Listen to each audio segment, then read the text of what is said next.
that can be challenging because it may have been a situation where where they truly hurt someone, and they're going to be looking at them if they haven't spoken and amended that relationship while they was in custody. They're going to be looking at them in the same manner that they looked at them when they went to jail. So just having to think about being able to amend those broken relationships with family and friends is a whole nother thing. Also, while they're incarcerated, a lot of offenders tend to medicate. Like they'll either start having like mental issues, dealing with having to be in solitary, not having as much time freedom as they're used to. So some of them will begin medicating themselves, going to medical, and telling the nurse, what some feelings that they may have, and that tend to lead to them being placed on medication to help them better cope with those feelings. And a lot of time people, that would kind of hinder them when it comes to being able to adapt back into reality.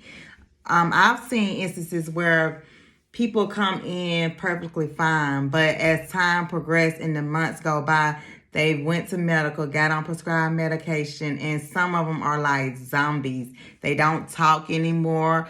Like their social skills have deteriorated because they are self-medicating themselves, trying to suppress everything that they're dealing with, but it causing them to change their normal patterns of behavior. So mental illness is really big in the offender population. Also, once they're released back into society, they normally have restrictions. So whereas they're normally able to move about their day as they wish, they're placed on curfews. There are some restrictions on certain environments they can be in, whether it's in an environment where your family and friends may, have a party, but there's smoking, drinking going on. So they have to really consider their environments now, whereas before they could just attend those events with no problems. But a lot of family members don't recognize this. So some of the offenders may be trying to do the right thing, so they don't attend these events anymore, but the family is thinking that, they just don't want to be associated with them, or for whatever reason, they're having a hard time being able to adapt back into society because of those certain restrictions. Also, some offenders that may have, committed robbery or burglary, of course, they can't go back to the incident location. So whereas before they probably feel like, okay, I understand I've committed this crime, but now that I'm back, why can't I go back to these places? Well, that's just, it's pretty much self-explanatory. If you, hurt or robbed somebody or burglarized or whatever reason, you're not going to be allowed to go back into that same environment until your sentence is actually complete, which could be a very long time. So just having some restrictions, whether it be curfew or the environment that you once was able to go back to, you're no longer able to associate yourself in such environments. So that's kind of a lot to consider. Also, financial strain, which we pretty much kind of talked about that in the beginning. You are in a financial situation where you have to really rebuild yourself again. So having to rebuild yourself with all of the employment restrictions, that can be challenging. So we all know, if you've ever been in a financial hardship, like your mental is not the same. We tend to have attitudes because it's a very uncomfortable situation. This don't even just apply to offenders. It also applies to us in our normal everyday lives. When you're not able to provide for yourself, you're not going to just be walking around here in a positive attitude all the time. So just consider that once they're released back into society, it's something so simple as them not even being able to go inside the convenience store and buy them a bag of chips or a soda. Having to ask somebody for money to purchase the necessity things is a big ego. I would say that's a big ego issue, prideful thing to have to ask somebody for $1 to be able to buy you a bag of chips, drink, or something like that. So just think about all of the stressors when it comes to being able to provide for yourself if you can't buy those simple things. So the financial strain is really, really a stressful thing for offenders. Also, having to be able to afford health care. Now, one thing I do know is that working in the probation officer office, there are resources for you to be able to obtain health care. So they just have to look for those resources because they are definitely out there. But let's just say you've been, and while you're in custody, they pretty much do provide for all of your health care. I wouldn't say it's the best health care, but it is available to them. But when they are released, they have to know how to ask for the help and actually be able to place on those, health care programs that will afford them health care. Lack of education and skills. Consider someone who's been in custody when they started out at a young age. While there are some educational programs inside of the criminal justice system, it is normally going to be more tailored to those people going to prison versus just at a county jail. There are not a lot of educational programs inside of the county jail system.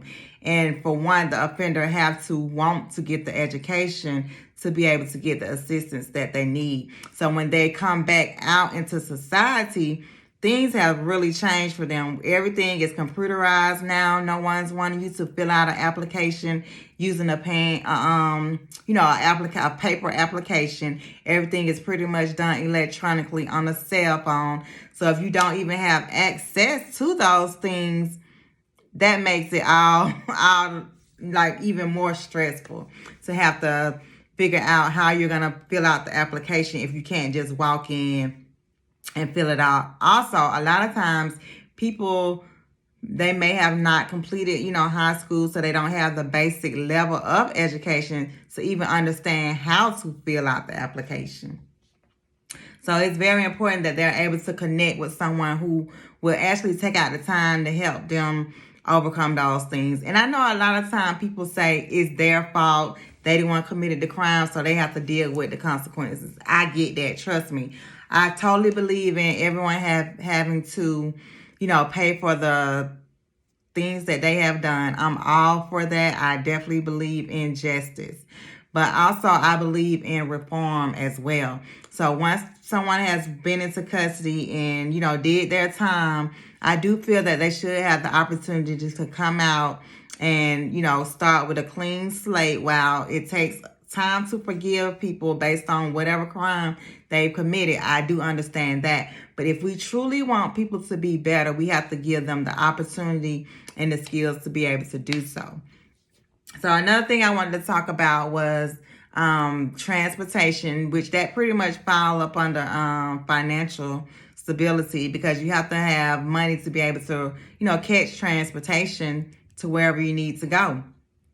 Also, just navigating services and having the support system that they need. Those were just some things that I wanted to kind of come on and talk about, the challenges of being able to come from the criminal justice system back into society. Is really challenging for offenders, but I do believe that if we're able to come together and forgive them for whatever, they've done, if they, truly wants the help, then I do believe that we should be able to provide some resources for them to get that help. Again, this was Keisha West with Embracing Our Men.